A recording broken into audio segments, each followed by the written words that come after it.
Hello വീട്ടമ്മാസ്, ഇന്ന് ഞാൻ വന്നിരിക്കുന്നത് നല്ല അടിപൊളി ടേസ്റ്റ് ഉള്ള ഒരു കൊഞ്ച് പൊള്ളിച്ചതിന്റെ റെസിപ്പി ആയിട്ടാണ്. നല്ല ടേസ്റ്റ് ആണ് കേട്ടോ ഇത് കഴിക്കാനായിട്ട്. നമുക്ക് ഇപ്പൊ ഇതെങ്ങനെ ഉണ്ടാക്കണമെന്ന് നോക്കാം. ആദ്യം ഞാനിവിടെ കൊഞ്ച് എടുത്തിട്ടുണ്ട്. ഇത് വലിയ കൊഞ്ചാണ് കേട്ടോ. നമുക്ക് ചെറിയ ചെമ്മീൻ വെച്ചിട്ടാണെങ്കിലും ഈ ഒരു രീതിയിൽ തന്നെ ഉണ്ടാക്കിയാൽ നല്ല ടേസ്റ്റ് ആയിരിക്കും. ഞാനിവിടെ കൊഞ്ചൊക്കെ നല്ലോണം ക്ലീൻ ചെയ്ത് കഴുകി വൃത്തിയാക്കി വെച്ചിട്ടുണ്ട്. മസാല തേക്കണതിന് മുമ്പ് ഇതേപോലത്തെ ഒരു സ്റ്റിക്ക് എടുത്തിട്ടുണ്ട് ഞാൻ. നമുക്ക് ടൂത്ത് പിക്കൊക്കെ ഇല്ലേ, അതിൻ്റെയൊക്കെ ഒരു വലുപ്പമുള്ള ടൈപ്പാണ് കേട്ടോ ഇത്. ഈ സ്റ്റിക്ക് ഇല്ലെങ്കിലും കുഴപ്പമില്ല, പച്ച ഇറുക്കിലി ഉണ്ടാവില്ലേ, അത് വെച്ചിട്ടാണെങ്കിൽ ഇങ്ങനെ ചെയ്താൽ മതി കേട്ടോ. അതിൽ ഇങ്ങനെ കൊഞ്ച് കോർത്തെടുത്തിട്ടുണ്ട്. ഇത് ഫ്രൈ ചെയ്യുമ്പോൾ ഇങ്ങനെ വളഞ്ഞു പോവാണ്ടിരിക്കാനായിട്ടാണ് കേട്ടോ ഇങ്ങനെ ചെയ്യണം. ഇങ്ങനെ ചെയ്യണമെന്ന് നിർബന്ധമില്ല, നിങ്ങൾക്ക് അല്ലാണ്ടാണെങ്കിലും ഫ്രൈ ചെയ്തെടുത്താൽ മതി. അപ്പൊ കൊഞ്ച് സ്റ്റിക്കിലേക്ക് ഇങ്ങനെ കോർത്തെടുക്കുമ്പോൾ തലന്റെ ഭാഗത്തൂടെ വേണം കേട്ടോ കോർത്തെടുക്കാനായിട്ട്. അപ്പൊ ഇവിടെ ഞാനെല്ലാം കൊഞ്ചും ഇങ്ങനെ സ്റ്റിക്കിൽ കോർത്തെടുത്തിട്ടുണ്ട്. ഇനി ഇതിലേക്ക് നമുക്ക് ഫ്രൈ ചെയ്യാനുള്ള മസാല തേച്ച് കൊടുക്കാം. അതിനായി ഞാനിവിടെ ഒരു പ്ലേറ്റിലേക്ക് മസാലപ്പൊടികൾ ഇട്ട് കൊടുക്കുന്നുണ്ട്. ആദ്യം 1/2 ടീസ്പൂൺ മഞ്ഞൾപ്പൊടി, 1/2 ടീസ്പൂൺ മുളക് പൊടി. അപ്പൊ എരിവ് അധികം വേണ്ടെങ്കിൽ കാശ്മീരി മുളക് യൂസ് ചെയ്താൽ മതി കേട്ടോ. രണ്ടും ഹാഫ് ആയിട്ട് യൂസ് ചെയ്താൽ മതി. പിന്നെ 1/2 ടീസ്പൂൺ ഗരം മസാലപ്പൊടി, 1/2 ടീസ്പൂൺ ഉപ്പ്, പിന്നെ 2 ടീസ്പൂൺ അളവിൽ വെളിച്ചെണ്ണ ഒഴിച്ചു കൊടുത്തിട്ടുണ്ട് കേട്ടോ. ഇനി ഇതിലേക്ക് വേണമെങ്കിൽ ഇഞ്ചി വെളുത്തുള്ളിന്റെ പേസ്റ്റ് കൂടെ ചേർത്ത് കൊടുക്കാം. ഇനി ഇതിപ്പോ നല്ലതുപോലെ മിക്സ് ചെയ്ത് എടുത്തിട്ടുണ്ട്. ഇനി നമുക്കിത് ഓരോ കൊഞ്ച് എടുത്തിട്ട് അതിലേക്ക് നല്ലതുപോലെ തേച്ച് പിടിപ്പിക്കണം കേട്ടോ. അതിന്റെ ഉള്ളിലൊക്കെ ചെല്ലണ രീതിയിൽ മസാല നല്ലതുപോലെ ഒന്ന് തേച്ച് കൊടുത്തിട്ട് ഒരു 1/2-3/4 മണിക്കൂറെങ്കിലും ഇതിങ്ങനെ റെസ്റ്റ് ചെയ്യാൻ വേണ്ടി വെക്കണം കേട്ടോ. അപ്പോഴേ നമുക്ക് നല്ല ടേസ്റ്റുള്ള ചെമ്മീൻ പൊള്ളിച്ചത് കിട്ടുള്ളൂ കേട്ടോ. അപ്പൊ ഇത് ഇങ്ങനെ തേച്ച് വെച്ചിട്ട് ആദ്യം അതിന് ശേഷം നമുക്ക് മസാലയൊക്കെ റെഡിയാക്കി എടുക്കുമ്പോൾ കറക്റ്റ് ആ ടൈം ബാലൻസ് ആവും കേട്ടോ. സവാളയും ഇഞ്ചിയും വെളുത്തുള്ളിയൊക്കെ ചതക്കാനുള്ളതും പിന്നെ ചെറിയ ഉള്ളിയൊക്കെ വേണമല്ലോ. അപ്പൊ അതൊക്കെ അരിഞ്ഞ് വരുമ്പോൾ കറക്റ്റ് ആ സമയം ആദ്യം ഇത് ചെയ്തിട്ട് പിന്നെ ബാക്കിയുള്ള മസാലയൊക്കെ അരിഞ്ഞെടുക്കുമ്പോൾ കറക്റ്റ് സമയമാവും. ഇപ്പൊ ഇവിടെ കൊഞ്ചിൽ നല്ലതുപോലെ മസാലയൊക്കെ തേച്ച് പിടിപ്പിച്ചിട്ടുണ്ട്. ഇനി ഇത് നമുക്ക് ഒരു 3/4 മണിക്കൂറെങ്കിലും റെസ്റ്റ് ചെയ്യാൻ വെച്ചതിന് ശേഷം ഫ്രൈ ചെയ്തെടുക്കാം. ഇനി നമുക്ക് കൊഞ്ച് ഫ്രൈ ചെയ്തെടുക്കാം. അതിന് ഞാൻ ഇവിടെ യൂസ് ചെയ്തേക്കണ വെളിച്ചെണ്ണ ഉണ്ടോ. അപ്പൊ ഇത് ഓയിൽ യൂസ് ചെയ്യാണ്ടിരിക്കണേണ് നല്ലത്. നമുക്ക് നല്ല ടേസ്റ്റ് കിട്ടണമെന്നുണ്ടെങ്കിൽ ചെമ്മീനിൽ തന്നെ ഇത് ഫ്രൈ ചെയ്തെടുക്കുക, മസാല റെഡിയാക്കിയൊക്കെ ചെയ്യണം കേട്ടോ. അപ്പൊ ഇത് നല്ലതുപോലെ ചെമ്മീന് ഫ്രൈ ചെയ്തെടുക്കാം. അതായത് ഒരു 80% ഫ്രൈ ചെയ്തെടുത്താൽ മതി. ബാക്കി നമ്മൾ പൊള്ളിക്കാനായിട്ട് 10 മിനിറ്റ് അടുപ്പത്ത് വെക്കുമല്ലോ, അപ്പോഴത്തേക്കും നല്ലോണം മൊരിഞ്ഞൊക്കെ കിട്ടിക്കോളും അത്. അപ്പൊ ഇനി ഇത് തിരിച്ചു മറിച്ചൊക്കെ ഇട്ട് നല്ലതുപോലെ ഒന്ന് ഫ്രൈ ചെയ്തെടുക്കണം.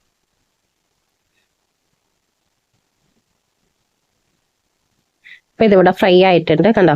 അധികം മുരിഞ്ഞ് ഇതായിട്ടില്ല, ഒരു 80% ഫ്രൈ ആയിട്ടുണ്ട്. നമുക്ക് അത്ര മതി കേട്ടോ. ബാക്കിയുള്ളതും ഇതേപോലെ തന്നെ ഇട്ടിട്ട് ഫ്രൈ ചെയ്തെടുക്കാം. അപ്പൊ ഞാൻ ഈ ഫ്രൈ ചെയ്തതൊക്കെ ഒരു പ്ലേറ്റിലേക്ക് മാറ്റി വെച്ചിട്ടുണ്ട്.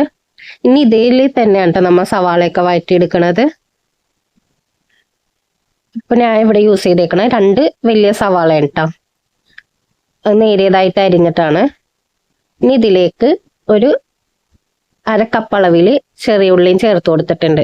നമുക്ക് വേണമെങ്കിൽ സവാളന്റെ അളവ് കുറച്ചിട്ട് ഉള്ളിന്റെ അളവ് കൂട്ടണമെങ്കിൽ നല്ല ടേസ്റ്റ് ആയിരിക്കും കേട്ടോ. ഇപ്പൊ ഞാൻ ഉള്ളി അതുണ്ടായിരുന്നുള്ളൂ, അതുകൊണ്ടാണ് അത്രയും ഉള്ളി എടുത്തത്. 1/2 ടീസ്പൂൺ ഉപ്പൂടെ ചേർത്തിട്ട് നല്ലതുപോലെ ഒന്ന് വഴറ്റിയെടുക്കാം. കുറച്ച് സമയം എടുക്കും കേട്ടോ ഇത് വഴന്ന് വരാനായിട്ട്. ഇടയ്ക്കിടയ്ക്ക് ഒന്ന് ഇളക്കി കൊടുത്തിട്ട് നല്ലതുപോലെ ഒന്ന് വഴറ്റിയെടുക്കണം. അപ്പൊ ഇവിടെ സവാളയും ഉള്ളിയൊക്കെ വഴന്നു വന്നിട്ടുണ്ട്. ഇനി ഇതിലേക്ക് നമുക്ക് ചതച്ച് വെച്ചിരിക്കണ ഇഞ്ചിയും വെളുത്തുള്ളിന്റെ പേസ്റ്റ്, ഞാൻ ഇപ്പൊ ഇവിടെ 1 ടേബിൾ സ്പൂണ് പേസ്റ്റ് ആണ് യൂസ് ചെയ്തേക്കണം. കാരണം ഞാൻ ചെമ്മീൻ ഫ്രൈ ചെയ്യണതിൽ ഇഞ്ചി വെളുത്തുള്ളി ചേർത്തിട്ടില്ല. അപ്പൊ ഇവിടെ 1 ടേബിൾ സ്പൂൺ ഇഞ്ചി വെളുത്തുള്ളി ചതച്ചതിന്റെ പേസ്റ്റ് ഇട്ട് കൊടുത്തിട്ടുണ്ട്. ഇനി അതിന്റെ പച്ചമണമൊക്കെ മാറണ വരെ അത് നല്ലതുപോലെ ഒന്ന് വഴറ്റിയെടുക്കാം. ഇനി ഇതിലേക്ക് 2 ചെറിയ തക്കാളി അതുകൂടെ ചേർത്തിട്ട് തക്കാളി നല്ലതുപോലെ വെന്ത് വന്ന വരെ വഴറ്റിയെടുക്കണം. ഒന്ന് അടച്ചു വെച്ചിട്ട് തക്കാളി ഒന്ന് വേവിച്ചെടുത്താൽ മതി കേട്ടോ. ഇവിടെ തക്കാളി നല്ലതുപോലെ വെന്തിട്ടുണ്ട്. ഇനി ഇതൊന്ന് കയ്യിലുകൊണ്ട് തന്നെ ഒന്ന് നല്ലതുപോലെ ഒന്ന് ഉടച്ചെടുത്തിട്ടുണ്ടെങ്കിൽ ഇനി ഇതിലേക്ക് നമുക്ക് മസാലപ്പൊടികളൊക്കെ ചേർത്ത് കൊടുക്കാം. അതിനായി ഞാനിവിടെ ആദ്യം 1 ടീസ്പൂൺ മുളക് പൊടി,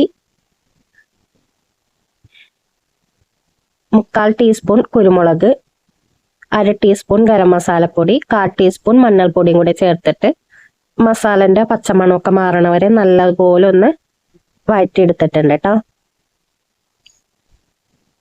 അപ്പൊ നമ്മുടെ ചെമ്മീൻ പൊള്ളിക്കുന്നതിന്റെ മസാല ഇവിടെ റെഡി ആയിട്ടുണ്ട്. ആദ്യം നമ്മൾ ചെമ്മീൻ പൊരിച്ച് വെച്ച് ഇപ്പൊ മസാല റെഡിയായി. ഇനി നമുക്ക് ഫ്ലെയിം ഓഫ് ചെയ്തിട്ട് കുറച്ച് മല്ലി ഇലയും കൂടെ ഇട്ട് കൊടുക്കാം. ഇനി ഇതൊക്കെ നമുക്ക് വാഴയിലേക്ക് സെറ്റ് ചെയ്ത് കൊടുക്കാം കേട്ടോ. ഇവിടെ ഞാനിപ്പോ നല്ലൊരു വലിയൊരു വാഴയില എടുത്തിട്ടുണ്ട്. അതിന്റെ നടുക്കില് ഒരു ചെറിയ പീസും കൂടെ വെച്ച് കൊടുത്തിട്ടുണ്ട്. പൊള്ളിച്ചെടുക്കുമ്പോൾ വാഴയില പെട്ടെന്ന് കരിഞ്ഞു പോകാണ്ടിരിക്കാനായിട്ടാണ് ഒരു എക്സ്ട്രാ പീസും കൂടെ വെച്ച് കൊടുക്കണത്.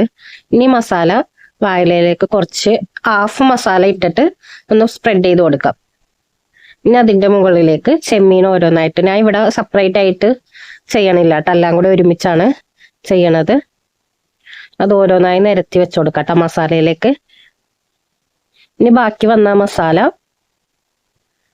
ചെമ്മീന്റെ മുകളിലേക്ക് ഇട്ട് കൊടുക്കാം.